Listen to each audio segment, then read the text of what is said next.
지금은 은퇴를 하신 분이신데요. 한국의 어느 유명한 목사님이 얼마 전 개인의 SNS에 글을 하나 올리셨습니다.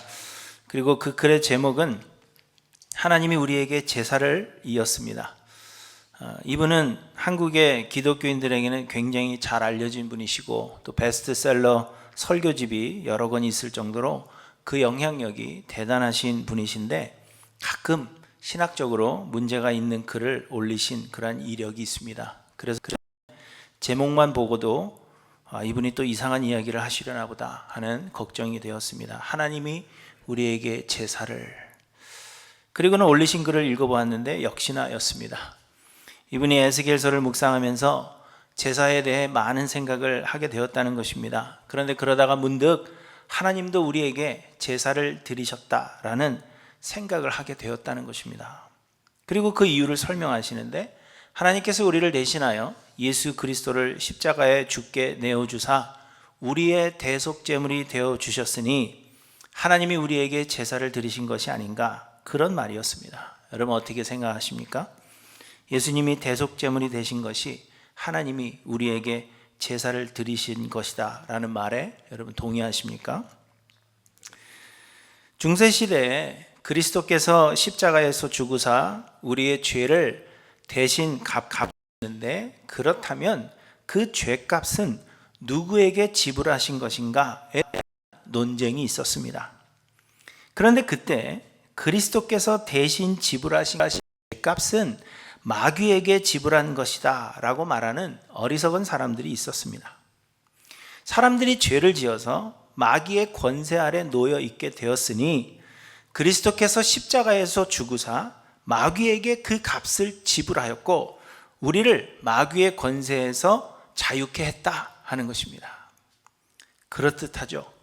우리가 마귀의 구에 묶여 있었으니까 예수님이 그 죄값을 마귀에게 지불하고 우리는 자유함을 얻었다는 겁니다. 그럴듯해 보이지만 전혀 사실이 아닙니다. 그리스도께서 십자가에서 죽으사 우리의 죄의 값을 대신 갚아주셨는데 그 값은 하나님의 공의의 법칙 앞에 지불된 것입니다. 여러 번 강조한 대로 죄의 값은 사망 곧 죽음이라고 했습니다. 이는 하나님께서 정하신 공의의 법칙이며 이는 결코 변하지 않는 것입니다.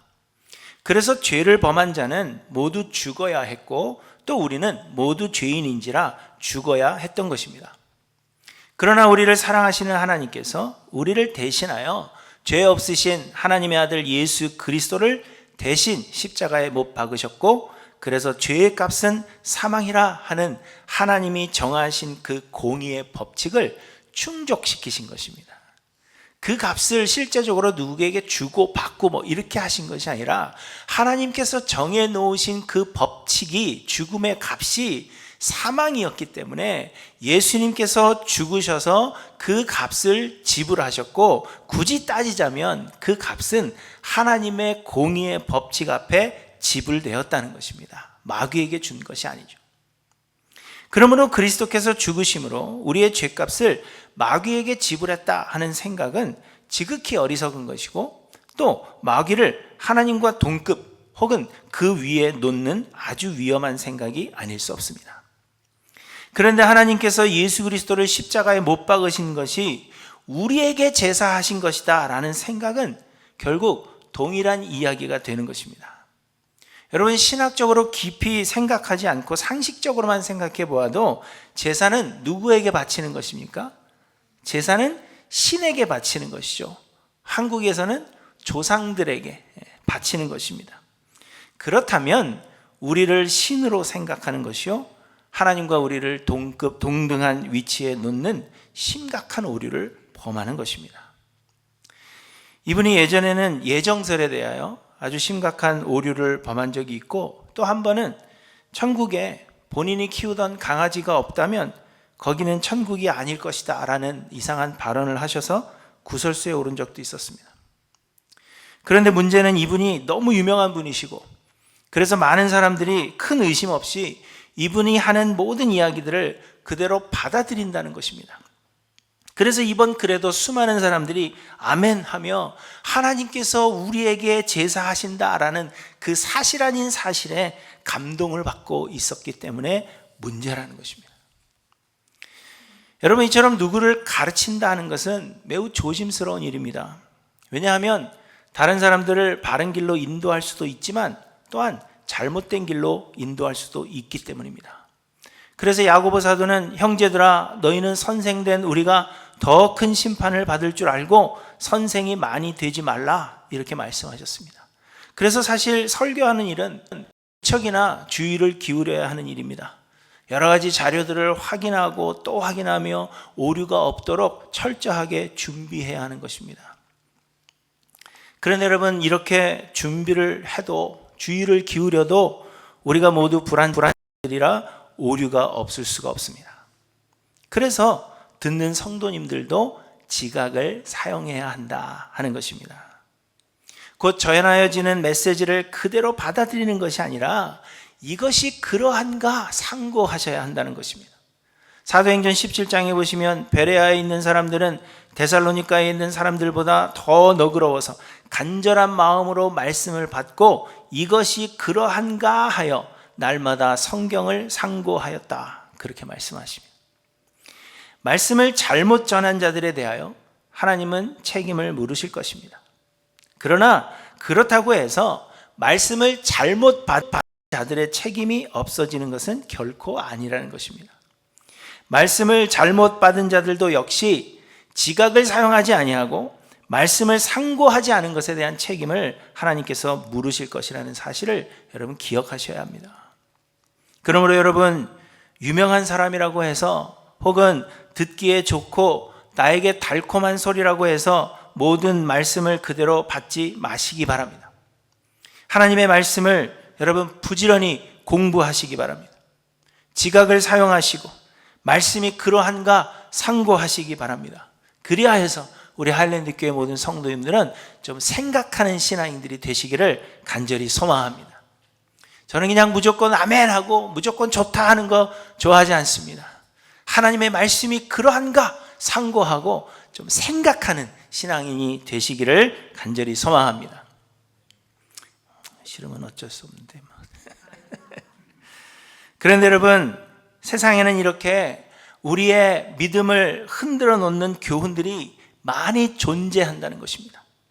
우리의 귀를 간지럽히고 또 그럴듯하게 보이지만 구원에서 우리를 멀어지게 하는 교훈들이 사실 많이 존재합니다. 그리고 예수님은 세상의 끝이 다가올수록 더욱 그리할 것이라고 경고하셨습니다. 그렇기 때문에 여러분 더욱더 듣는 데에도 주의를 기울이셔야 하는 것입니다.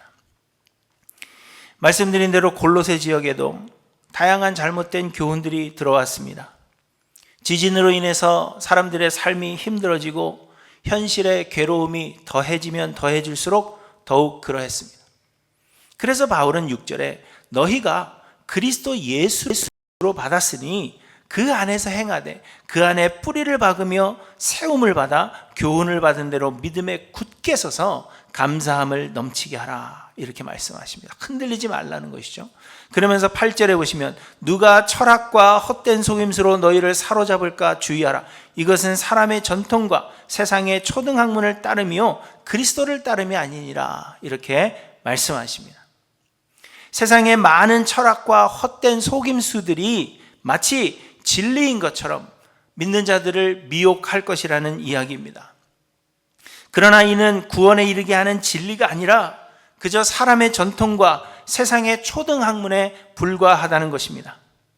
우리가 붙잡아야 하는 진리는 그리스도 예수, 곧 그리스도의 은혜로만 구원을 얻는다는 그 사실밖에는 없고, 우리가 이 진리를 붙잡고 있다면 우리 안에 감사함이 넘치게 된다라는 사실을 이야기하고 있는 것입니다. 아시겠습니까, 여러분? 우리가 어떤 책임을 느낀다든지 우리 구원에 있어서 불안해한다든지 혹 그리스도 예수 외에 다른 무엇인가에 대한 요구를 받는다면 그러면 이는 진리가 아니라는 것입니다. 우리가 진리 위에 바르게 서 있다 하는 증거는 모든 것이 하나님의 은혜이기 때문에 그 은혜에 대한 감사가 넘치게 된다는 것입니다. 여러분 자신을 한번 점검해 보시기 바랍니다. 여러분은 감사가 넘치십니까? 여러분은 과연 진리에 있는지, 아니면 아직도 내 구원에 대해 불안해하는 마음으로 어떤 책임을 져야 된다 생각하고 그리스도의 복음 외에, 십자가 은혜 외에 내가 뭔가 해야 한다는 것으로 마음이 짓누르고 있다면, 감사가 넘치지 못한다면 여러분 아직 진리 위에 서 있지 못하다는 것을 이야기해 주고 있는 것입니다. 진리는 예수 그리스도의 은혜로만 구원을 얻는다는 것이기 때문에, 그래서 우리 마음에 감사함이 넘치게 된다는 것입니다. 여러분, 여러분의 자신을 돌아보십시오. 나에게는 감사가 넘치며 나는 진리 위에 서 있는가 돌아보시기를 간절히 소망합니다. 바울은 오늘 본문에서 골로새 교회 성도들을 흔들어 놓았던 그 철학과 헛된 속임수가 어떤 것인지를 구체적으로 말씀하십니다. 첫째로는 율법주의입니다. 우리는 율법주의라는 말을 많이 하고 또한 율법주의를 경계해야 한다 목소리를 높이지만, 실상 많은 사람들이 이 율법주의에 빠져 있습니다. 다만 율법주의가 무엇인지를 제대로 알지 못하기 때문에 내가 율법주의에 빠져 있다라는 사실을 모르는 것입니다. 율법주의라는 것을 다른 말로 하면 공로주의라 할 수 있을 것입니다. 곧 우리가 하나님의 사랑과 은혜를 받는 것, 그리고 구원을 얻은 것은 자신에게 공로가 있기 때문이다, 그렇게 믿는 것입니다. 곧 자신이 얻고 누리는 모든 그 은혜의 원인을 자기 자신에게서 찾는 것입니다. 그래서 율법주의자들은 인간의 책임을 강조하고 하나님 보시기에 좋은 공로를 쌓기 위해 내가 뭔가를 해야 한다, 그렇게 끊임없이 생각하는 것입니다.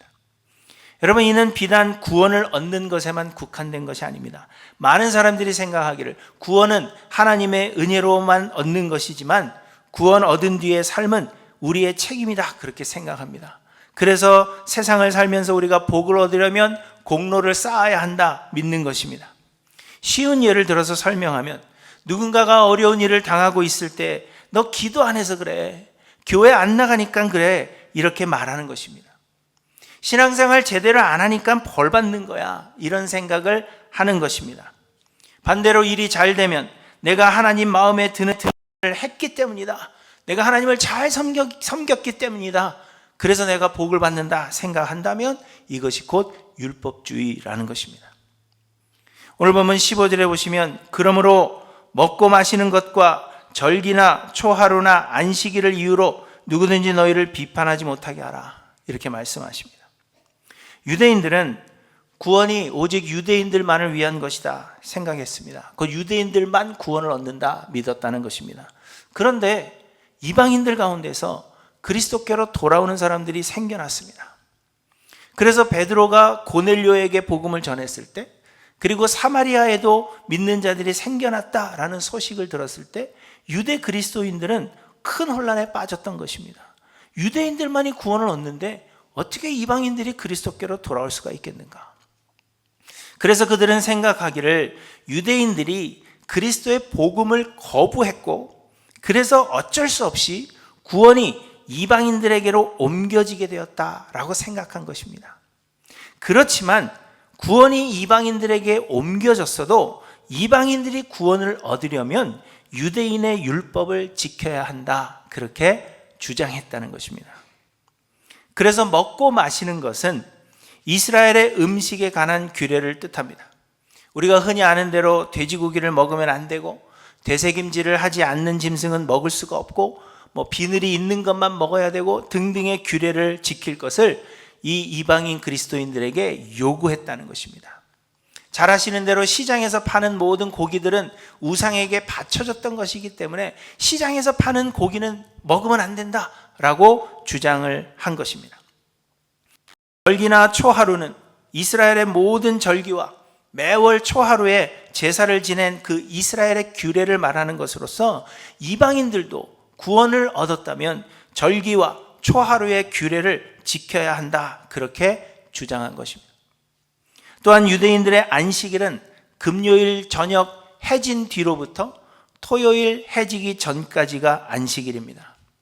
이 유대인들에게 안식일은 이스라엘을 세상에서부터 구분지어주는 특별한 날로 안식일을 지키는 것은 가장 중요한 규례였습니다. 그러나 초대교회 성도들은 안식일을 지키지 않았습니다. 대신에 예수님께서 안식 후 첫날, 곧 지금의 일요일 새벽에 부활하심으로 우리에게 영원한 안식을 주셨기 때문에 사도들과 초대교회 성도들은 안식 후에 모여서 예배한 것입니다. 그래서 유대 그리스도인들은 이방인 그리스도인들이 구원을 얻고 또 복을 받으려면 주일을 지켜서가 아니라 안식일을 지켜야 한다, 그렇게 주장했던 것입니다. 그러나 바울은 17절에 이것들은 장래일의 그림자라, 그렇게 말씀하십니다. 곧 하나님께서 이스라엘에게 주셨던 그 율법과 그 안에 있는 모든 규례들은 장래일의 그림자, 곧 장래에 나타날 일, 곧 실체이신 그리스도 예수를 주목하게 하는 것이다, 그렇게 말하고 있는 것입니다. 여러분, 율법의 모든 조항들은 사실 우리 죄인들로서는 지킬 수 없는 것들입니다.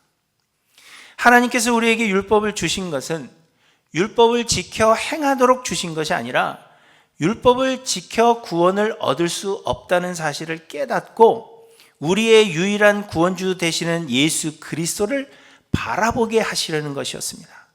율법을 주셨는데 내가 이 율법을 지킬 수 없구나, 그렇다면 율법을 지켜서 구원을 얻을 수 없구나, 그것을 깨닫고 구원주 되시는 예수 그리스도를 바라보게 하시는 목적이었다는 것입니다.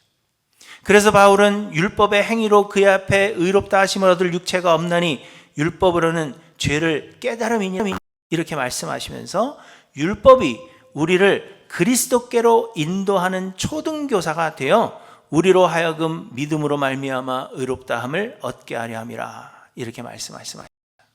여러분, 율법은 처음부터 우리가 지킬 수 있는 것이 아니었다는 것입니다.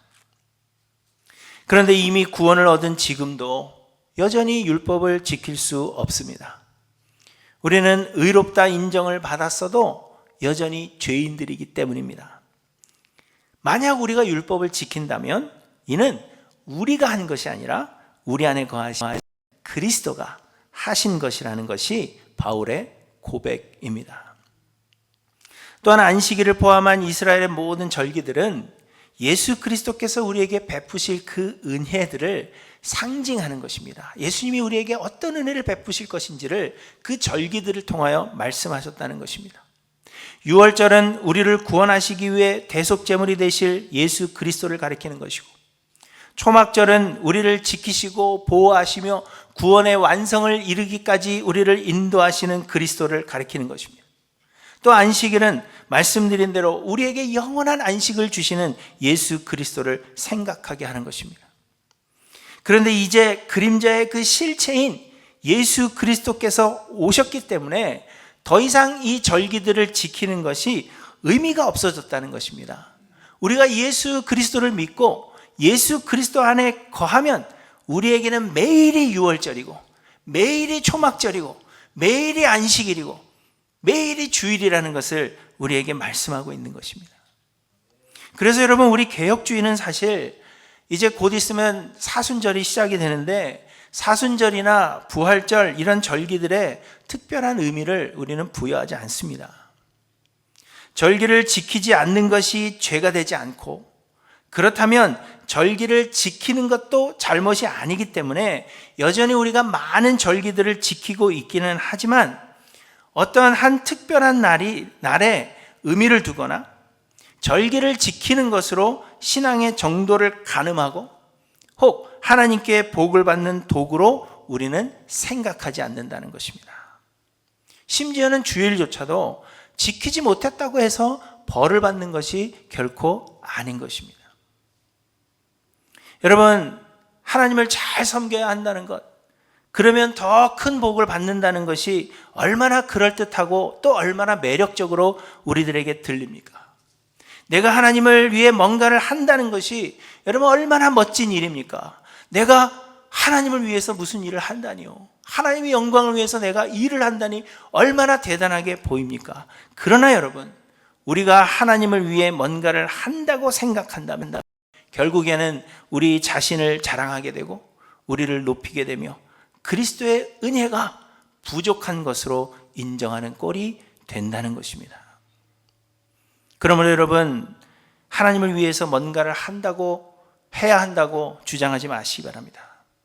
또 내가 하나님을 위해 뭔가를 하고 있다고도 생각하지 마시기 바랍니다. 내가 하는 것이 아니라 내 안에 그리스도께서 나를 통하여 행하시는 것입니다. 우리는 그저 항상 우리의 죄를 깨닫고 하나님 앞에 회개할 뿐이며, 그럼에도 불구하고 나의 이 죄에도 불구하고 나를 끝까지 사랑해 주시는 그 은혜에 감사하는 것입니다. 그렇게 삶을 들여 주께 온전히 쓰임받은 후에 모든 것을 하나님께서 하셨다고 고백하는 것, 이것이 우리의 신앙생활이라는 것입니다. 사랑하는 성도 여러분, 우리가 주를 위하여 뭔가를 해야 한다고 우리를 속이는 이 율법주의를 주의하시기 바랍니다. 내가 하나님보다 더 높고 내가 한 것처럼 내 자신이 높아지는 것을 여러분 경계하시기 바랍니다. 내가 행한 일 때문에 하나님이 나에게 복을 주시고, 내가 행한 일 때문에 하나님께서 나에게 어떤 공로에 보상해 주시는 것이라고 믿는 그 율법주의에서 여러분 자유함을 얻으시기 바랍니다. 내가 하는 것이 아니라 모든 것을 하나님께서 하시는 것입니다. 모든 것 하나님께서 하셨음을 언제나 고백하며 하나님 앞에 겸손해지시는 우리 할랜드교회 성도님들 되시기를 간절히 소망합니다.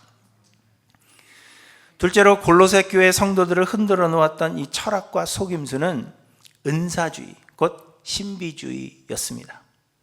본문 보시면 아무도 꾸며낸 겸손과 천사 숭배를 이유로 너희를 정죄하지 못하게 하라, 이렇게 말씀하십니다.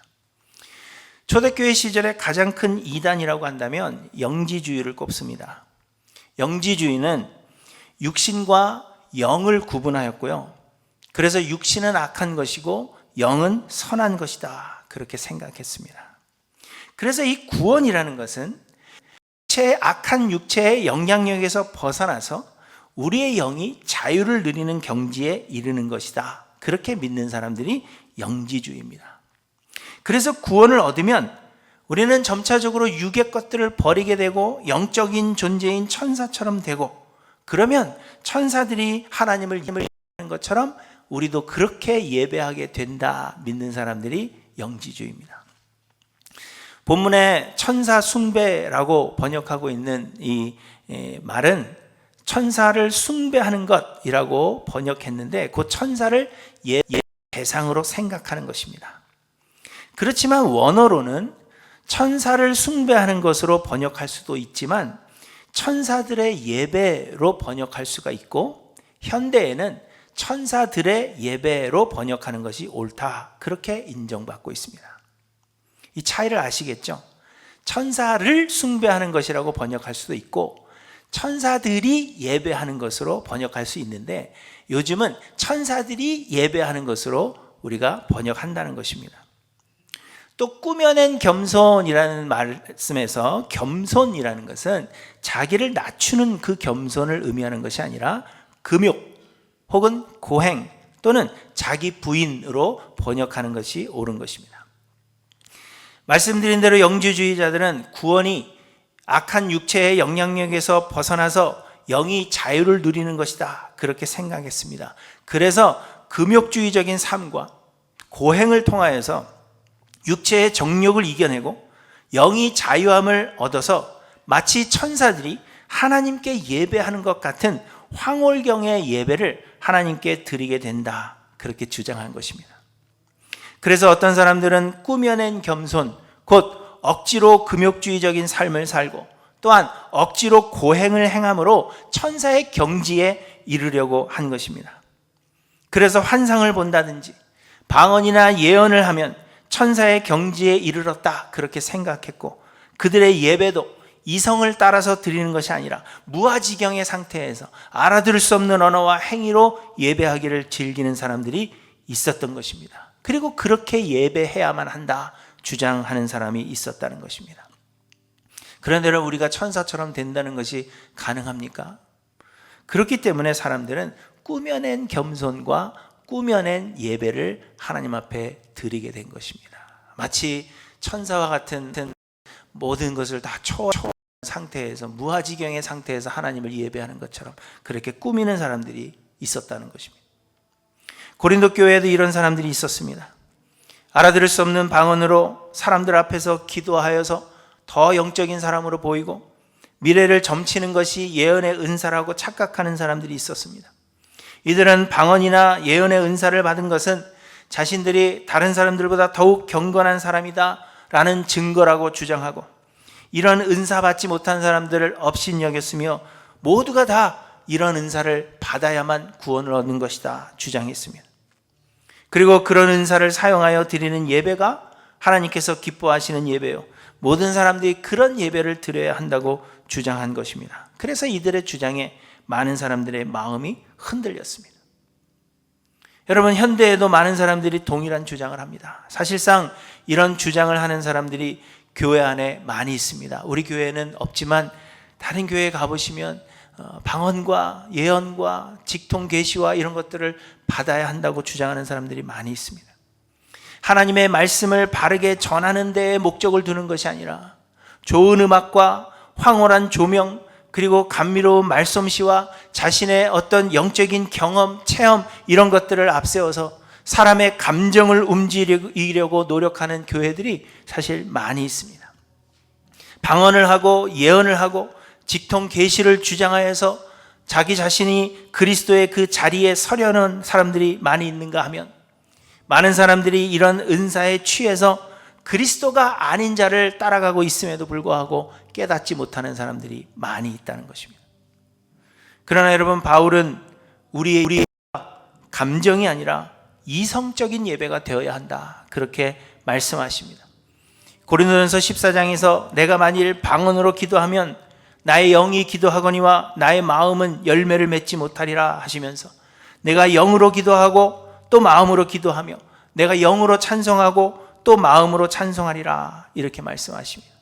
이 말씀은 방언으로도 기도하고 방언으로도 찬송하고 또 이성적으로도 기도하고 이성적으로도 찬송한다 하는 것이 아니라, 이성적으로 기도하고 찬송하는 것이 곧 영으로 기도하고 찬송하는 것이다 라는 의미인 것입니다. 여러분, 방언을 하거나 미래를 점치는 예언을 하는 것이 매력적으로 보일 수 있습니다. 그래서 어떤 사람은 방언이 하늘의 언어다, 그렇게 이야기했습니다. 하늘에 가면 다 방언으로 이야기하는데 이 땅에서 하늘의 언어를 하는 것이 방언이다, 그런 이야기를 했습니다. 예전에 한참 찬양 그 CD가 유행할 때 찬양 CD를 사면 맨 마지막 곡은 방언 찬양이었습니다. 방언 찬양이 뭔지 아세요?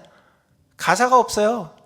그냥 음에 따라 하는 거예요. 그냥 막 하는 거예요. 제가 가끔 가사를 못 외워서 응얼거릴 때 있거든요. 그러나 그것은 방언이 아닙니다. 방언의 찬양이 아니에요. 그런데 이러한 것들이 사람들에게 매력적으로 보이는 것입니다. 마치 천사가 예배하는 것처럼 그렇게 보여진다는 것입니다. 환상을 보고 특별한 음성을 들으며 황홀감에 빠지거나 찬양을 하고 기도를 하는 동안 무아지경에 빠지는 것이 많은 사람들에게 특별해 보이고 경건하게 보인다는 것입니다. 그래서 여러분, 얼마나 많은 사람들이 이런 은사를 사모하는지 모릅니다. 그리고 이런 은사를 받았다라고 말하는 자들을 많은 사람들이 우상처럼 섬기는 그러한 이상한 모습을 우리는 현대에서 경험하고 있는 것입니다. 그러나 여러분, 이런 것들은 예수 그리스도의 은혜를 바라기보다 신비로운 체험을 사모하게 하고 결국에는 허망한 데에 빠지게 합니다. 그러므로 여러분, 어떤 신비로운 체험이나 은사가 아닌 예수 그리스도를 더욱 알기를 소망하시는 저와 여러분들 되시기를 간절히 소망합니다. 구원은 오직 예수 그리스도를 통한 하나님의 은혜입니다. 우리의 노력으로 우리가 얻을 수 있는 것이 결코 아니라는 것입니다. 그러므로 우리는 그저 예수 그리스도를 아는 것이 우리에게 전부가 되어야 합니다. 본문 9절에 그 안에 신성의 모든 충만이 육체로 거하시고 너희도 그 안에서 충만하여졌으니 그는 모든 통치자와 권세의 머리시라 말씀하십니다.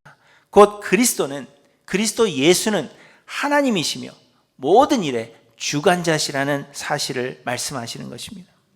또 11절부터 말씀하십니다. 또 그 안에서 너희가 손으로 하지 아니한 할례를 받았으니 곧 육의 몸을 벗는 것이요 그리스도의 할례니라. 너희가 세례로 그리스도와 함께 장사되고 또 죽은 자들 가운데서 그를 일으키신 하나님의 역사를 믿음으로 말미암아 그 안에서 함께 일으키심을 받았느니라.